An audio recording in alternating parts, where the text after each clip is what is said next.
देखिए आप लोग जा रहे हैं इतनी दूर से आई चल के।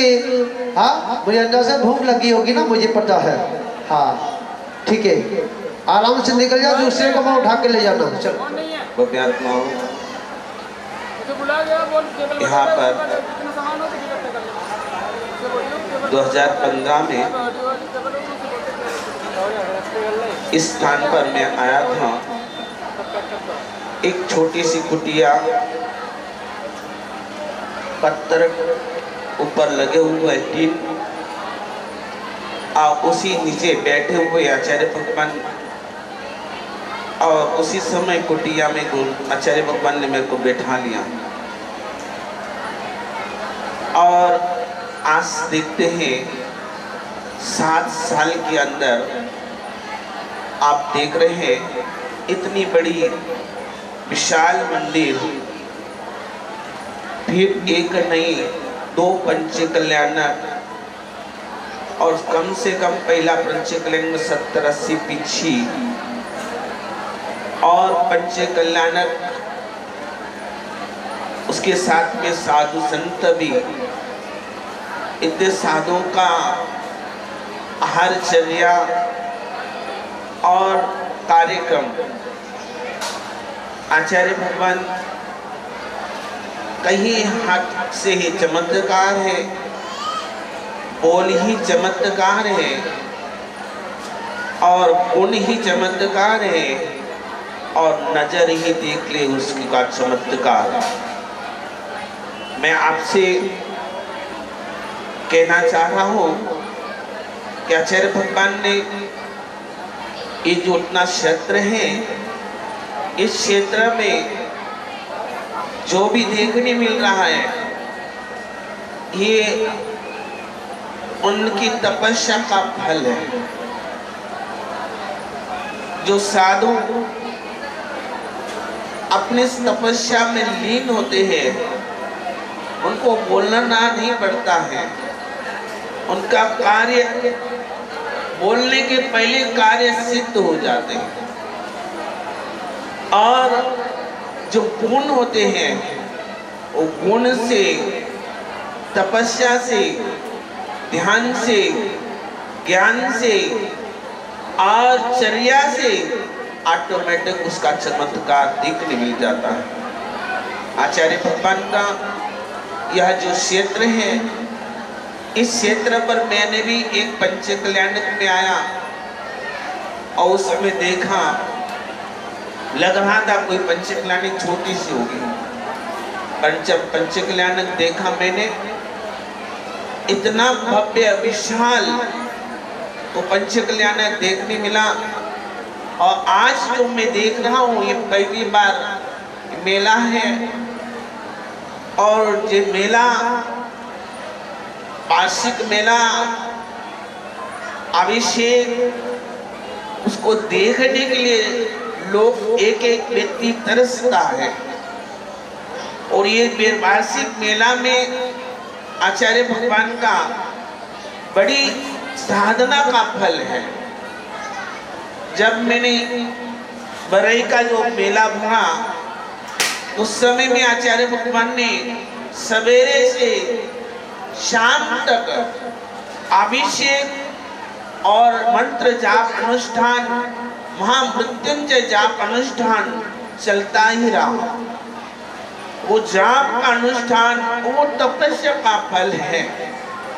मैं आपसे ये कहना चाह रहा हूँ कि जब हम बहुत साधु को मैंने देखा, बहुत साधु संतों का दर्शन देखा करा, पर दर्शन से मेरे को इतना लाभ मिला कि जो आचार्य भगवान का आशीर्वाद, और आशीर्वाद जो है वो आप लोग स्वयं अपने जब मन से, वचन से, काया से श्रद्धा पूर्वक आप झुक जाओगे, आपके कार्य, हर कार्य सिद्ध हो जाएगा।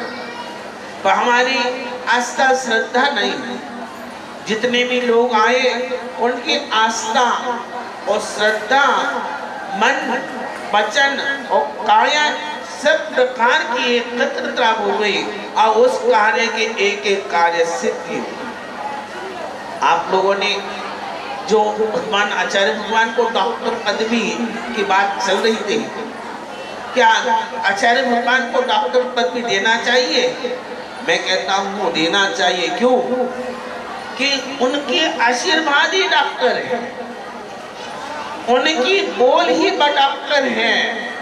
आप डॉक्टर के पास हजारों करोड़ों रुपया खर्चा कर देते हैं, पर हमारा मन वचन काया इनकी झुक जाती है, तो हर डॉक्टर की पदवी का कार्य इनके पास में है और आशीर्वाद से आपका रोग निरोग हो जाता है। आशीर्वाद बहुत बड़ा है, ये ध्यान रखना। हमारी जहाँ मन लग जाता है, डॉक्टर को कहते हैं हाँ हमारे घर का पेशेंट को आपने संभाल लिया, डॉक्टर की गुण गाते हैं। डॉक्टर के पास में बुद्धि है, परंतु इनकी भगवान के पास में जन्म जरा मृत्यु का नाश का एक सबसे बड़ा रोग इनके पास, निवारण का रोग, ऐसा रोग है आपके पास। इनके पास भी रोग, आप इनके पास आके झुक जाओ और झुकने से आपके सब कार्य सिद्धि कैसी होती है आप स्वयं आपका अनुभव करो। मैं नहीं कह रहा हूं, मैं कह रहा हूं अनुभव करना महत्व का होता है, देखना नहीं, सुनना नहीं, अनुभव करना महत्व का होता है। व्यक्ति जाता है, सुनता है, ऐसा होता है क्या, ऐसा देखा नहीं मैंने।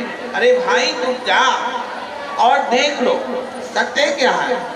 परीक्षा भी करने वाले बहुत होते हैं, अनुभव लेने वाले और परीक्षा लेने वाले में अंतर बहुत होता है। कई परीक्षा ले दे नहीं भी हो तो हाँ भगवान हाँ ऐसा हो गया, ऐसा हो गया, और नहीं तो भी, परंतु ऐसे करने वाले परीक्षा लेने वालों के लिए भी परेशानियां पैदा हो जाती है। मैं आपसे कहना चाह रहा हूँ कि भगवान के पास में परीक्षा मत लो, आपका अनुभव करो और देखो सत्य क्या है। मैंने अब 4-5 दिन हुए आचार्य भगवान अपने कार्य में, अपने भगवान की भक्ति में अपना कार्य सिद्ध प्राप्त करने के लिए भगवान 3 बजे उठ जाते हैं और उनकी साधना देखने नहीं मिलती आपको, वो लगती है साधना कर रहे होंगे। भगवान अपने साधना में लीन होते हैं और जब सवेरे देखो, शाम को देखो, रात के समय 11 बजे तक अपनी साधना, अपने जाप, अपनी भक्ति और भगवान की भक्ति में ऐसा लगता है कि यहाँ पर ऐसा चमत्कार हो रहा है चारों तरफ, ऐसा लगता है। जहाँ देखो तो आदमी दिखते हैं, जहाँ देखो वहां पर कोई ना कोई भक्ति कर रहा है, भक्ति कर रहा है। आप लोग रात के समय देखना, आपको अनुभव करना, आओ रात को सो और देखो क्या है इस क्षेत्र का। और मैं आपसे ये कहना चाह रहा हूँ कि चमत्कार इस क्षेत्र में ऐसा चमत्कार है कि कुछ ना कुछ या साधु संतों का आवास होगा। साधु संतों ने जो गिरिकंदर में वन में रहने वाले साधु थे, ऐसे साधु ने तपस्या की होगी। और मैं आपसे ये कहना चाहता हूँ, पहले जब मैं गृहस्थी में था और चंबल का नाम लेता था तो रूम रूम खड़े हो जाते थे। आज चंबल में भगवान आचार्य भगवान सौभाग्य सागर महामुनिराज ने या चंबल में तो चमत्कार कर दिया। आज रात के समय में गुजरना भी डर लगता था। नाम लेने वाले रूम खड़े हो जाते थे और निकलने वाले की तो कहानी याद आ जाती 17। परंतु इस जगह पर आचार्य भगवान अकेले अपने साधना में रहते हैं और रात दिन भक्ति करते हैं। वो किसके कारण है? या चंबल में जो घटना हुई थी आपने सुनी है, मैंने तो खाली थोड़ी थोड़ी बात सुनी, छोटी छोटी बात सुनी। आप लोगों ने बहुत बड़ी बड़ी बात सुनी है। एक बार की बात है कि चंबल में गुंडों ने उठा के ले गए थे और गुंडों उठा के ले 3 लोगों को, एक के पैर में सरिया पड़ी थी, भाग नहीं पाया, पानी पानी कर मर गया। एक व्यक्ति भाग के आया और एक व्यक्ति वही पानी पानी इधर उधर घूम रहा था। जैसा जैसा रास्ता निकला निकल गया, 2 व्यक्ति बचे, एक व्यक्ति मर गया। उसके पीछे पुलिस लग गई थी। 2015 की बात बता रहा हूँ। तो भैया आप लोग समझो कि इस जगह पर रात के समय में बुजुर्गों को पूछा जाता है, इस रास्ता में निकलने का डर था। और आज जो जगह देख रहे हैं, रात भर गाड़ी ट्रैफिक जाम रहती है, पर एक भी गाड़ी में कोई किसी प्रकार का हाथ नहीं लगता है, किसी प्रकार की कोई हानि नहीं पहुंचती है। ये भगवान का आचार्य भगवान का ही चमत्कार है और मंदिरों का चमत्कार है। तो आप लोग समझना, या झुकने से क्या फल है, या आने से क्या फल मिलेगा, या आने से आप लोगों का क्या कल्याण होगा, वो आप लोग समझना। और मैं आपसे ये कहना चाहता हूँ कि भगवान मुझे भी ऐसा आशीर्वाद दो और मेरा जन्म और जरा मृत्यु का नाश हो, यही भावना करके महावीर भगवान की परम पूज्य आचार्य सौभाग्य सागर गुरुदेव की